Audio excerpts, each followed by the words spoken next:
En la práctica de la obstetricia hay muchas acciones que se realizan que producen mucho daño a la madre o a su bebé. Lo más peligroso de esto es que la mayoría de los prestadores de servicios que las realizan lo hacen inconscientemente pensando que están haciendo lo correcto. Esto se ha convertido en un verdadero problema. Desde que somos estudiantes observamos estas acciones tan frecuentemente que al final pensamos que están hechas o que están bien hechas. En el año 2016, por primera vez en Honduras, aparecen en las normas nacionales la figura de violencia obstétrica como un mecanismo para protección de la madre y su bebé de prácticas dañinas para ellos. A partir de este momento, la realización de estas prácticas son consideradas delito en nuestro país. O sea que cualquier persona que realice estas acciones incluidas bajo el concepto de violencia obstétrica están cometiendo un delito, como cualquier otro delito que hay. Entre las acciones consideradas para nosotros en Honduras como violencia obstétrica está el parto atendido por personal no calificado, los tactos vaginales innecesarios, los tactos vaginales durante la contracción, la dilatación digital del cérvix, la maniobra de Christeller, la revisión uterina sin analgesia o anestesia del útero, cesárea sin indicación, episiotomía de rutina, episiotomía o episorrafia sin anestesia, obviar medidas de bioseguridad, suministro de medicación innecesaria, parto operatorio por personal sin experiencia, manipulación vaginal durante la expulsión, extracción manual de la placenta sin anestesia o analgésico, restricción de las necesidades básicas de la mujer, divulgación de imágenes o información sin consentimiento del paciente y obligar o negar el derecho a recibir un método de planificación familiar. Dentro del concepto de violencia psicológica, el lenguaje inapropiado y grosero, la discriminación, la humillación, burlas y crítica con respecto al estado de la madre o a su hijo, omisión de la información sobre la evolución del embarazo por parte del personal de salud y respeto a la dignidad de la mujer y no ser llamada por su nombre. Podríamos hablar por mucho tiempo de la violencia obstétrica, sin embargo, nos enfocaremos en 4 prácticas que son muy frecuentes y en la mayoría de los casos los prestadores de servicio las realizaron pensando que están en lo correcto. Estas prácticas pues son la maniobra de Christeller, la dilatación digital de la vagina durante el parto, la episiotomía de rutina y la remoción de coágulos vaginales de manera rutinaria. La maniobra de Christeller pues es una maniobra que favorece el desprendimiento de la cabeza, que busca la aceleración de la expulsión de la cabeza mediante la expresión abdominal. Fue descrita por este ginecólogo alemán de origen polaco llamado Samuel Christeller. Fue descrita en 1867, hace 151 años. Se le conoce como el creador de esta maniobra, ya que en 1867 publicó un estudio sobre la asistencia manual de empujar al feto, su técnica, sus condiciones y recomendaciones sobre esta aplicación. Interesante del tema es que él publicó un estudio, no se puso a hacer maniobras a lo loco como lo hacemos nosotros, ¿verdad? Sin ninguna base científica. La técnica descrita por el doctor Christeller en 1867 es muy diferente a lo que ustedes han visto. Por ejemplo, lo que él describió en aquel momento es que con ambas manos planas se abarca y rodea el fondo uterino en una posición muy parecida a cómo se colocan las manos en la primera maniobra de Leopold. Y en el acné de la contracción se efectúa una presión moderada en dirección a la pelvis, que el objetivo de esta presión es favorecer la flexión del feto. Esta presión debe realizarla el que asiste el parto, no un tercero, y debe durar entre 5 y 8 segundos y con una pausa entre 30 segundos a 3 minutos. La técnica que se hace actualmente no es ni parecida a la que fue descrita en 1867, y aunque la técnica se realice de manera correcta, está prohibida en nuestro país. Seguramente han visto las modificaciones malintencionadas de la técnica, por ejemplo esta, la presión con ambas manos, la presión con el antebrazo, que es una de las más comunes, la presión con ambos brazos, con ayuda de un campo, con medio cuerpo, con cuerpo entero.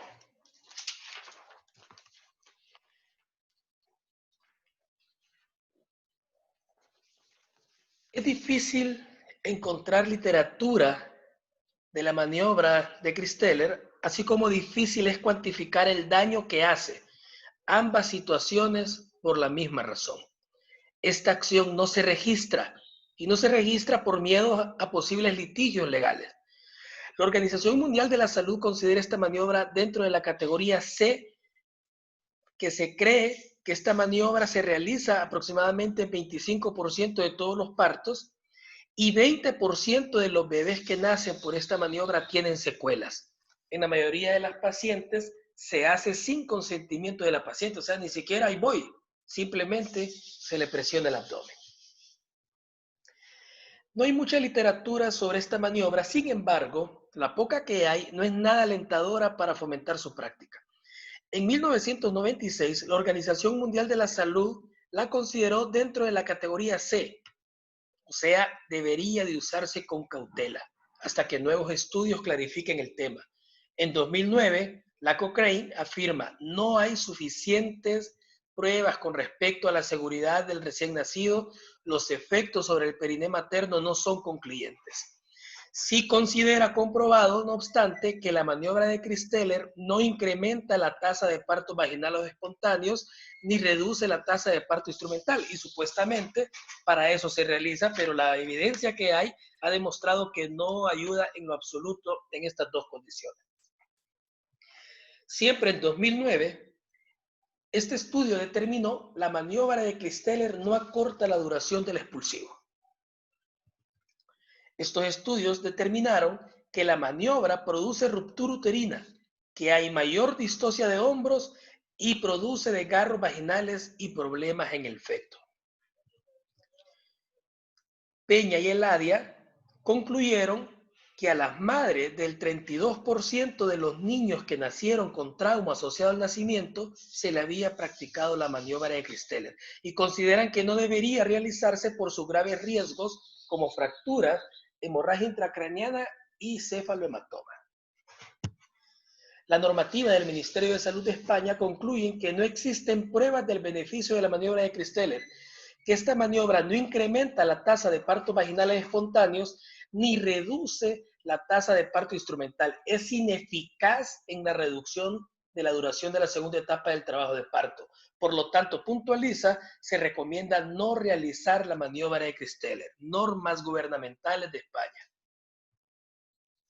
La Sociedad Española de Ginecología y Obstetricia concluyen que la maniobra de Christeller y la dilatación digital deberían estar proscritas en la actualidad.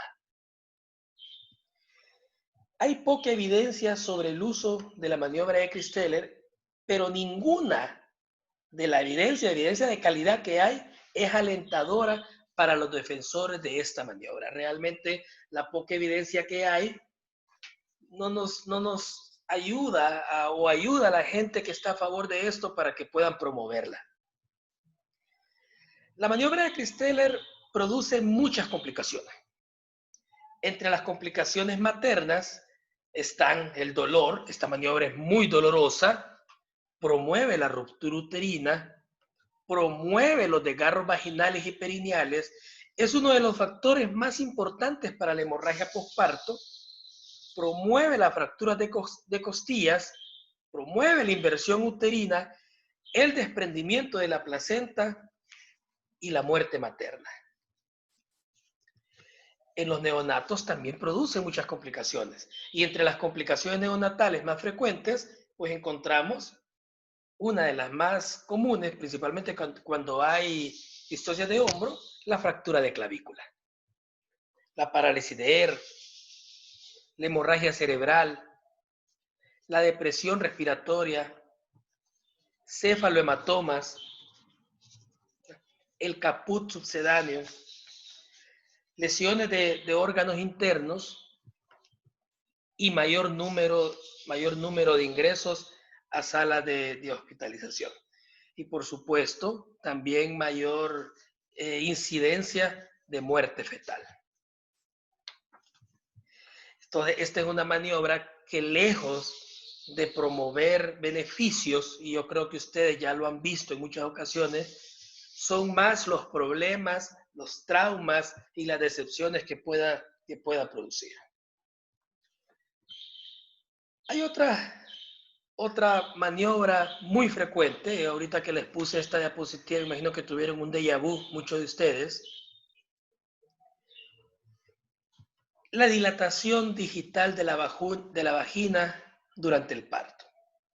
No ha demostrado tener ningún beneficio sobre el acortamiento del parto, es muy doloroso, provoca edema vulvar, promueve las laceraciones y hematomas vaginales. Realmente no hay una demostración más grande de ignorancia que esta práctica. Pensar que podemos acortar el parto haciéndole tan enorme daño a la mamá. Esto no sirve absolutamente para nada. Para nada sirve esto. En el caso de la episiotomía no está prohibida. Sin embargo, se realiza con mucha frecuencia y en la mayoría de las veces se hace sin una indicación médica. Los defensores de esta práctica se apoyan en la historia para justificar su acción. Sin embargo, han pasado más de 100 años desde que se comenzó a utilizar. Los tiempos y las técnicas han cambiado. Owen propuso por primera vez el uso de la episiotomía en 1742. El primer reporte de la realización de una incisión perineal fue en Alemania en el año de 1799. Du Bois fue el primero en sugerir la modalidad medio lateral de la episiotomía en Francia después del año 1847. 10 años más tarde, Brown fue el primero en denominarla con el nombre que actualmente se conoce, episiotomía. Broman en Estados Unidos, Keredey y Kohl en Alemania abogaron por un uso más frecuente de la episiotomía para prevenir la ocurrencia de laceraciones del periné.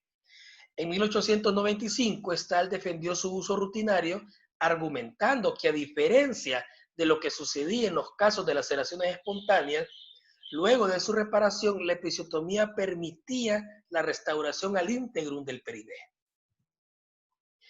El mayor auge de la episiotomía en la práctica obstétrica de los Estados Unidos se alcanzó luego de los artículos de Pomeroy en 1918 y de Lee en 1920. Se pasó de un uso selectivo y terapéutico de la episiotomía al uso rutinario y profiláctico, particularmente en primigestas. Según Pomeroy y de Lee, la episiotomía salva al cerebro del niño de lesiones y los efectos inmediatos y remotos de la compresión prolongada, y previene el prolapso uterino, la ruptura del septum vésico vaginal, entre otras de las cosas que ellos defendían promoviendo la episiotomía, pero ojo, hace 100 años. Según de Lee, la episiotomía evita el dolor, previene desgarro, acorta el parto y por ende disminuye la morbilidad perinatal y previene el prolapso uterino y sus consiguientes secuelas. Según la biblioteca Cochrane, la episiotomía, en relación a que evita el dolor, es falso. Provoca más dolor. La recuperación es más lenta. Que si previene o no desgarros. Bueno, esto no es verdad. Según la evidencia, promueve los desgarros 3 y 4 y previene los desgarros 1 y 2. Pero esto es ilógico, ya que en la episiotomía se cortan todos los planos que corresponden a los desgarros 1 y 2. Por lo tanto, no previene nada. En relación al acortamiento del parto, no se ha demostrado. De todos los estudios realizados, ninguno demostró que acortaba el parto. No se ha demostrado que previene prolapso uterino, ni tampoco sus secuelas. Las pacientes que sufrieron desgarros tuvieron una mejor recuperación del tono vaginal a los 6 meses postparto en comparación con las que tuvieron episiotomía, que su recuperación fue mucho más lenta y el tono muscular del periné nunca se recuperó. El mayor problema que tenemos con la episiotomía está en 3 puntos. Primero, la realización sin indicación, la realización sin anestesia y la realización en el momento incorrecto, que es también bastante frecuente. La episiotomía solo debe realizarse solo hay 3 indicaciones: parto vaginal complicado, fibrosis perineal y sufrimiento fetal agudo. El otro punto de discusión, que se hace sin anestesia, yo no sé por qué dicen que la parte distal de la vagina no tiene sensibilidad. Por supuesto que tiene. Si no hay anestesia, duele. No es verdad que no molesta si se hace durante una contracción. Sí molesta. Siempre debe administrarse anestesia cuando se va a hacer una episiotomía. Y en relación al momento, pues el momento incorrecto, si se efectúa muy temprano y más hemorragia, si se efectúa muy tardío, no se previenen los desgarros que supuestamente previenen. Y se debe de llevar a cabo cuando es visible un diámetro de 3 a 4 centímetros de la cabeza y sí debe realizarse durante una contracción. Hay que tratar de hacer un solo corte. Un solo corte se refiere a que cortamos lo que tengamos que cortar desde la primera vez. A veces cuando estoy dando esta charla me dicen, pero es que las tijeras no tienen filo. Sí, no es que no estamos hablando de trabajar con el material inadecuado. Estamos hablando del hecho que usted viene y corta, viene otra persona, no, cortarle más. Viene otra persona, no, cortarle un poquito más. Cortarle más vagina. Y cada corte, plac, plac. La paciente escuchando todo eso. O sea, si va a hacer una episiotomía, hágala bien. Hágala que abarque todos los planos que tiene que cortar y hágalo de un solo, no por poquito. Es incorrecto realizar tacto vaginal durante el puerperio inmediato, ya sea con el objetivo de remover coágulos o solamente como requisito como traslado a la sala. Es completamente incorrecto. No se aconseja, es muy doloroso, no debe de hacerse de rutina y solo se debe de hacer en casos de sospecha de hemorragia postparto o si hay sangrado o si hay dolor, porque la paciente le puede decir, fíjese que no estoy sangrando, pero me duele mucho. Bueno, hay un ente patológico que es el hematoma, que si está muy interno no lo vamos a ver por fuera y está creciendo. Entonces, si la paciente le dice que le duele ahí mucho, anormalmente, va a ser necesario hacerle un tacto para descartar que hay un hematoma. Pero si no hay sangrado, si no hay dolor, no debe de realizarse este tacto vaginal en el puerperio inmediato. El recuerdo de un parto queda grabado en una mujer por mucho tiempo. Si fue una experiencia negativa, la afectará aunque no sea consciente de ello. La mejor manera de evitar problemas legales es tratar bien a las pacientes siempre y basados en las normas nacionales. Si lo hacen así, nunca van a tener problemas.